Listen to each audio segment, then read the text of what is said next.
ओम शांति। हर सुबह उठ कर के ये 5 काम करो, आपके घर में कभी धन की कमी नहीं होगी। आपके बच्चे हमेशा सुखी और संपन्न रहेंगे।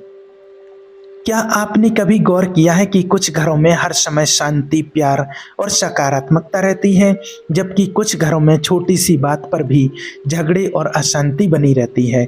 असल में इसका कारण बहुत गहरा है।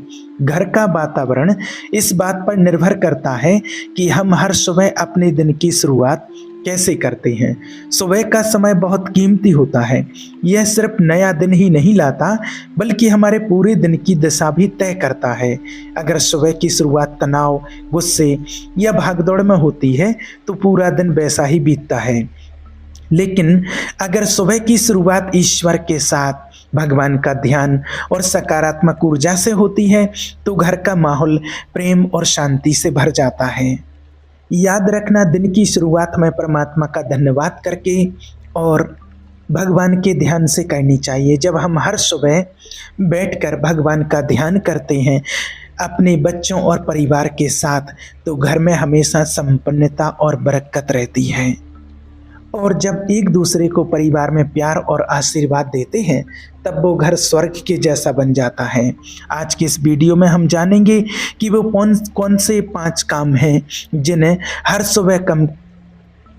सुबह करने से हमारे घर में हमेशा शांति, सुख और संपन्नता बनी रहती है, और कैसे ये आदतें हमारे जीवन को बदल सकती हैं। तो चलिए शुरू करते हैं ये आत्मिक यात्रा और जानते हैं परम शांति का राज। देखिए, कुछ आदतें हैं जिन्हें आप अपनाते हैं तो आपके घर में संपन्नता, पैसा, धन, संपत्ति और शांति आती है। सबसे पहला काम आपको करना है, जो सबसे पहली आदत है कि सबसे पहले उठकर के सुबह आपको, जब भी आप उठते हैं, ब्रह्म मुहूर्त में उठते हैं तो अति उत्तम है। और आप उठते हैं, उठ कर के सबसे पहले आपको ईश्वर का धन्यवाद कहना है, भगवान का धन्यवाद, क्योंकि सुबह का समय हमारे जीवन का सबसे महत्वपूर्ण समय होता है। जब हम नींद से उठते हैं तो यह एक नए दिन की शुरुआत होती है, एक ऐसा दिन जिसे भगवान ने हमें उपहार में दिया है। बहुत बार हम इस सच्चाई को भूल जाते हैं कि हमारी हर सांस, हर धड़कन और हर सुबह ईश्वर की दया और करुणा से ही संभव है। याद रखना, परमात्मा की करुणा कभी कम नहीं होती, वो हर सुबह नई होती हैं। इसलिए हम जब सुबह उठते हैं और जब हम सबसे पहले परमात्मा का धन्यवाद करते हैं, तो हम अपने दिन की शुरुआत, अपने जीवन की बागडोर, अपने बच्चों का भविष्य हम परमात्मा के हाथ में सौंप देते हैं। धन्यवाद जब हम परमात्मा के लिए बोलते हैं तो ये सिर्फ कोई शब्द नहीं है, एक जीवन शैली है। जब आप सुबह उठ कर के कहते हैं, प्रभु धन्यवाद, आपने मुझे नया दिन दिया, मेरी सांसें दी, मेरा परिवार सुरक्षित रखा और मुझे अपने जीवन को, अपने परिवार को चलाने के लिए भरपूर पर्याप्त धन दिया है, मेरा परिवार सुरक्षित रखा है और मुझे फिर से जीने का अवसर दिया है, मुझे इतना धन दिया है कि मुझे किसी के आगे हाथ फैलाने की ज़रूरत नहीं है। इसके लिए प्रभु आपका बारंबार धन्यवाद। तो जब आप ऐसा बोलते हैं तो ये आपके जीवन का पूरा वातावरण, घर का पूरा वातावरण बदल देता है। धन्यवाद देने से हमारे भीतर नकारात्मकता और शिकायत की जगह शांति और संतोष का भाव आ जाता है। बहुत लोग सुबह उठते ही अपने फ़ोन चेक करते हैं, दिन की चिंता करने लगते हैं या कल के दुख दर्द को याद करते हैं। लेकिन जो लोग सुबह उठकर सबसे पहले भगवान का ध्यान करते, धन्यवाद करते हैं, उनके मन में ईश्वर की परम शांति बस जाती है। सोचिए, अगर आपका बच्चा सुबह उठते ही आपके पास आकर कहे, पापा धन्यवाद कि आपने मुझे कल के दिन इतना किया, तो आपका हृदय कितनी खुशी से भर जाएगा। उसी तरह से जब हम अपने परमपिता परमात्मा को, जिसने हमें जीवन दिया, एक सुबह दी, एक घर दिया, एक परिवार दिया, जब उसके लिए हम सुबह उठ कर के धन्यवाद कहते हैं तो उसका हृदय भी प्रसन्न होता है। और जब परमात्मा हमसे प्रसन्न होते हैं तो वो हम बच्चों को और भी अधिक आशीर्वाद देते हैं। इसलिए अगर आप अपने घर में हमेशा संपन्नता, भरपूरता और परम शांति चाहते हैं तो हर सुबह परिवार सहित कम से कम 10 से 15 मिनट आप ईश्वर के ध्यान और ईश्वर के धन्यवाद में बिताइए। आप साथ में ये कह सकते हैं, धन्यवाद प्रभु, हमारी नींद सुरक्षित रही, हमारा परिवार सुरक्षित रहा। धन्यवाद प्रभु, आज मेरे पास इतना धन है कि मैं अपने परिवार की ज़रूरतों को पूरा कर सकता हूँ। इसके लिए आपका धन्यवाद। धन्यवाद प्रभु, आज मेरे पास पर्याप्त भोजन और पानी है, आपने हमें जीवन दिया। ये छोटी सी आदत आपके घर के वातावरण को पूरी तरह से बदल देगी। जहाँ पहले चिंता और तनाव था, जहाँ पहले पैसे की कमी थी, वहाँ अब आनंद और शांति आ जाएगा। ध्यान रखिए, धन्यवाद केवल समृद्धि के दिनों में ही नहीं बल्कि कठिनाइयों के बीच भी देना चाहिए, क्योंकि भगवान कठिन परिस्थितियों को भी हमारी भलाई के लिए प्रयोग करते हैं। इसलिए आज से तय कीजिए, सुबह उठते ही सबसे पहले भगवान का धन्यवाद करेंगे। यही एक दरवाज़ा है जिससे शांति आपके घर में प्रवेश करती है। आदत नंबर 2, परिवार के साथ प्रार्थना करना, भगवान का ध्यान करना। देखिए, जब आप परिवार के साथ, अपने बच्चों के साथ भगवान का ध्यान करते हैं तो एक दिव्य उपहार है। हम सब अलग अलग स्वभाव, सोच और आदतों वाले लोग होते हैं, लेकिन जब भगवान हमें एक परिवार में जोड़ते हैं तो वह चाहते हैं कि हम मिलकर परमात्मा का ध्यान करें और परमात्मा की उपस्थिति को अपने घर में महसूस करें, परमात्मा को अपने घर में आमंत्रित करें। सुबह का समय भगवान का ध्यान करने के लिए सबसे सुंदर समय होता है। भगवान कहते हैं, जब परिवार के 2 या 4 सदस्य एक साथ मुझे याद करते हैं, वहाँ मैं उनके बीच में उपस्थित होता हूँ। सोचिए, जब आपका पूरा परिवार सुबह उठ कर के भगवान के सामने बैठता है, उनका ध्यान करते हैं और मिलकर के सभी परमात्मा से बोलते हैं, तो वो सिर्फ शब्द नहीं होते हैं बल्कि आपके लिए परमात्मा का द्वार आपके घर के लिए खुल जाता है। जब आप भगवान का ध्यान करते हैं तो परमात्मा आपके बीच में उपस्थित होते हैं और उसकी उपस्थिति शांति, आनंद और संपन्नता, भरपूरता आपके परिवार के लिए लेकर के आती है। और अक्सर हम देखते हैं कि परिवार में झगड़े, तनाव और गलतफहमियां बनी रहती हैं, लेकिन जो परिवार साथ में मिलकर के परमात्मा का ध्यान करते हैं वे अपने परिवार के साथ मजबूत बने रहते हैं। भगवान का आशीर्वाद हमें परिवार के हर सदस्य को जोड़ती है। यह केवल आत्मिक आशीष ही नहीं देती बल्कि रिश्तों को भी मजबूत बनाती हैं। उदाहरण के लिए, मान लीजिए अगर परिवार का कोई सदस्य आर्थिक चिंता से गुजर रहा है, कोई बीमार है या कोई मानसिक तनाव से परेशान है, अगर वह अकेले इस बोझ को उठाता है तो टूट सकता है, लेकिन जब पूरा परिवार उसके लिए भगवान से दुआ करता है तो उसका बोझ हल्का हो जाता है और परिवार की शक्ति, ईश्वर की सामर्थ्य उसको संभाल लेती है। परिवार की संगठित प्रार्थना का सबसे बड़ा लाभ ये होता है कि ये आने वाली बुरी शक्तियों और योजनाओं को रोक देती है। आसुरी वृत्तियां हमेशा चाहती हैं कि परिवार टूटे और परिवार में कलह क्लेश बना रहे, मतभेद बना रहे, लेकिन जब परिवार एक साथ बैठ कर के परमात्मा का ध्यान करता है तो आसुरी शक्तियां उनके घर में प्रवेश नहीं कर सकती हैं। आप इसे अपने परिवार में कैसे लागू कर सकते हैं? सुबह 10 से 15 से 20 मिनट का समय निकालिए, पूरा परिवार साथ बैठ कर के परमात्मा का ध्यान कीजिए, मेडिटेशन कीजिए, दिन की सुरक्षा के लिए, परिवार की भलाई के लिए, एकता के लिए, अपने परिवार में परमात्मा के मार्गदर्शन और शांति के लिए। आप देखेंगे कि धीरे धीरे आपके घर का वातावरण बदलने लगेगा। जहां पहले तनाव और चिंता थी वहां अब विश्वास और शांति होगी। ध्यान देने वाली बात यह है कि परिवार के सभी सदस्य भगवान का ध्यान सिर्फ परिस्थिति खराब होने पर ही ना करें, केवल समस्या आने पर ही ना करें, इसे रोज की आदत बनाइए। जैसे आप सुबह खाना खाते हैं वैसे ही आत्मा का भोजन भी परमात्मा का ध्यान और ज्ञान है। जब आप अपने परिवार के साथ भगवान का ध्यान करते हैं तो परमात्मा आपके बच्चों की रक्षा करते हैं और आपके कामकाज में आशीष देते हैं, आपके बच्चों के लिए धन आने के नए नए रास्ते खोलते हैं और आपके घर में दिव्य सुरक्षा की दीवार खड़ी कर देते हैं। इसलिए याद रखिए, जो परिवार साथ में प्रार्थना करता है वहाँ ईश्वर की शांति स्थायी रूप से निवास करती है। आदत नंबर 3 है सुबह उठ करके परमात्मा के महावाक्यों को पढ़ना या सुनना, मनन चिंतन करना, क्योंकि सुबह का समय सबसे पवित्र और ताजगी भरा होता है। रात भर की नींद के बाद जब इंसान उठता है तो उसकी मन और आत्मा एक नई ऊर्जा से भरे हुए होते हैं। यही कारण है कि जब आप सुबह परमात्मा का चिंतन करते हैं, भगवान के महावाक्य पढ़ते हैं या कोई भी आप आध्यात्मिक पुस्तक को पढ़ते हैं, तो ऐसा करने के लिए सुबह का समय बहुत ही उपयुक्त माना गया है। जब हम भगवान का कोई भी आध्यात्मिक ज्ञान सुनते या पढ़ते हैं तो वो हमारे जीवन के लिए एक नई दिशा देता है। जैसे अंधेरे में दीपक रास्ता दिखाता है। क्यों जरूरी है सुबह परमात्मा का सत्संग सुनना या पढ़ना? क्योंकि दिन भर में हम अनेक प्रकार की चुनौतियों और प्रलोभनों से गुजरते हैं। कभी काम का दबाव, कभी रिश्तों में तनाव, कभी आर्थिक परेशानियां, तो कभी शारीरिक या मानसिक थकान।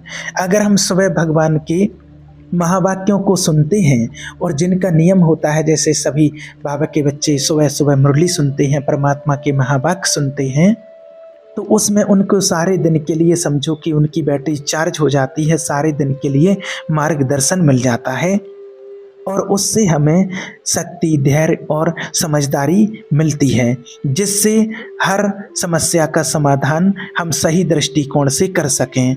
अगर दिन की शुरुआत मोबाइल, खबरें या नकारात्मक विचारों से करेंगे तो मन बोझिल और तनावग्रस्त हो जाएगा, लेकिन अगर शुरुआत ईश्वर के महावाक्यों से होगी तो मन सकारात्मक, स्थिर और शांति से भरा रहेगा। और परमात्मा के महावाक्यों को सिर्फ पढ़ना या सुनना ही नहीं, उसे अपनी दिल की गहराइयों में बसाना है। जब हम किसी आयत पर मनन करते हैं तो परमात्मा हमें उसके वास्तविक अर्थ को समझाते हैं। वो हमें दिखाते हैं कि उन शब्दों को अपने जीवन में कैसे लागू करना है और धीरे धीरे परमात्मा का ज्ञान हमारी सोच और आदतों को बदल देता है। इसे जीवन में कैसे अपनाना है? हर सुबह परमात्मा का ध्यान करें और फिर परमात्मा के महावाक्यों को सुनें और परमात्मा के महावाक्यों में से जो भी अच्छी एक लाइन लगती है, 2 शब्द जो भी अच्छे लगते हैं, उस पर पूरे दिन मनन चिंतन करते रहें। और जो शब्द आपको परमात्मा के महावाक्यों के अच्छे लगते हैं उसे लिख लें और बार बार पढ़ें, उसे रिपीट करते रहें। दिन के अंत में सोचें कि आपने इन शब्दों को, परमात्मा के महावाक्यों को अपने जीवन में कितना लागू किया है। मान लीजिए अगर आपने सुबह सुबह परमात्मा के महावाक्यों में सुना कि चिंता किसी बात की ना करो, परंतु हर बात में, अब अगर दिन में आपको चिंता सताएगी तो ये परमात्मा के शब्द आपके अंदर गूंजेंगे और याद दिलाएगा कि चिंता नहीं बल्कि प्रभु का चिंतन करना है। याद रखना, जिस घर में परमात्मा के महावाक्य सुने या पढ़े जाते हैं, परमात्मा का ध्यान किया जाता है, ईश्वर की शांति और आनंद वहाँ बना रहता है। रिश्ते मजबूत होते हैं, निर्णय सही होते हैं, मन नकारात्मकता से मुक्त होता है और सबसे बढ़कर भगवान उस घर को अपनी उस उपस्थिति से भर देते हैं।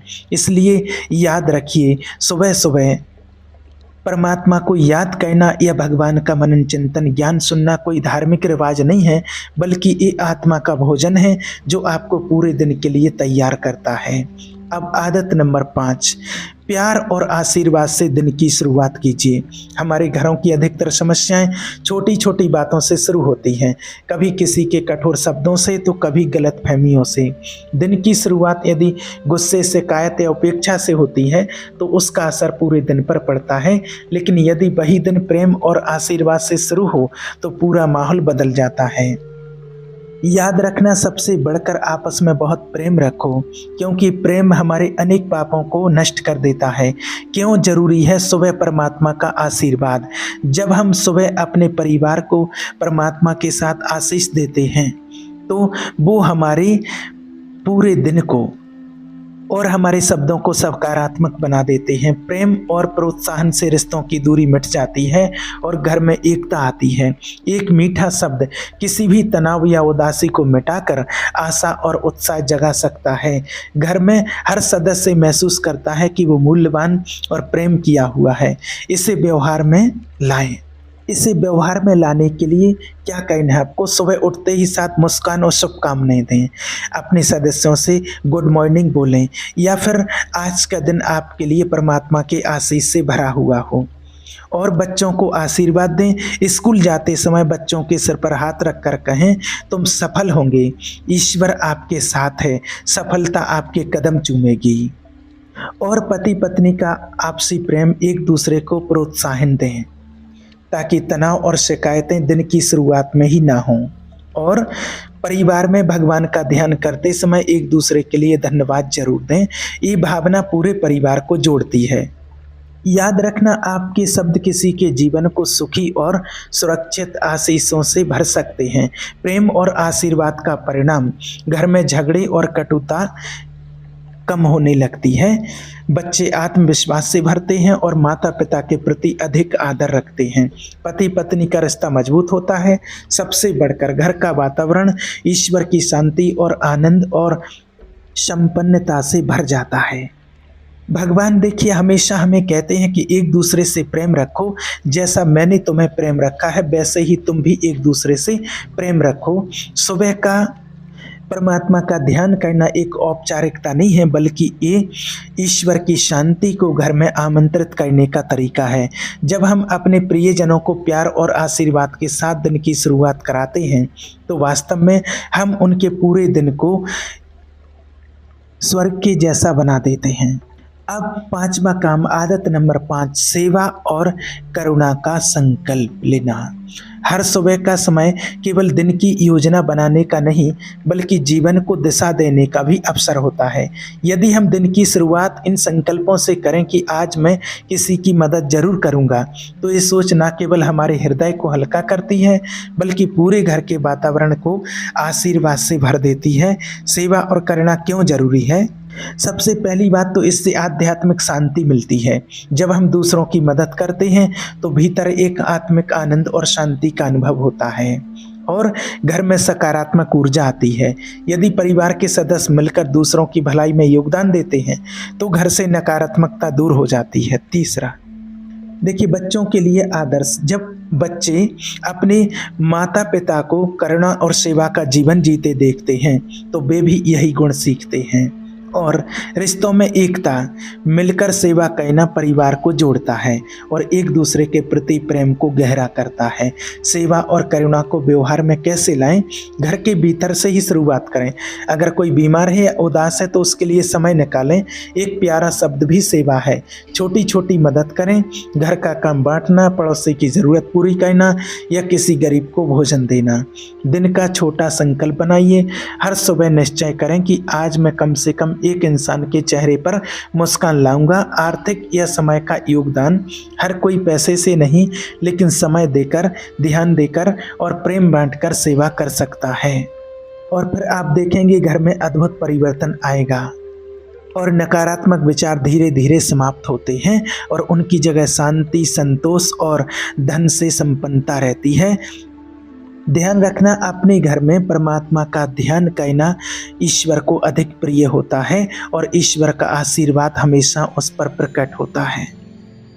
याद रखना, यदि हर समय हम सेवा और करुणा का संकल्प लेते हैं तो घर का वातावरण हमारे स्वर्ग के जैसा बन जाता है और भगवान ऐसे परिवारों को देख करके प्रसन्न होते हैं और उन्हें शांति, आशीष और आनंद और धन संपत्ति से हमेशा भरपूर रखते हैं।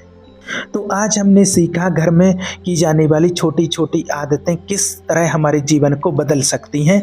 चाहे वो सुबह भगवान का ध्यान हो, भगवान का ज्ञान सुनना हो, ईश्वर का धन्यवाद करना हो, प्रेम और आशीर्वाद देना हो या सेवा और करुणा का संकल्प लेना हो, ये सब मिलकर हमारे घर को शांति, प्रेम और धन से हमेशा भरपूर बनाते हैं। याद रखिए, शांति किसी बाजार से खरीदी जाने वाली वस्तु नहीं है। शांति हमारे प्रभु परमात्मा से ही हमें मिलती है। जब हम हर सुबह परमात्मा की शुरुआत से शुरू करते हैं और अपने परिवार के सदस्यों से एक दूसरे से प्रेम करते हैं। तो आज से संकल्प लें कि आपका घर केवल दीवारों और छतों से बना हुआ मकान नहीं, बल्कि एक मंदिर और परमात्मा की उपस्थिति का घर बने। ओम शांति।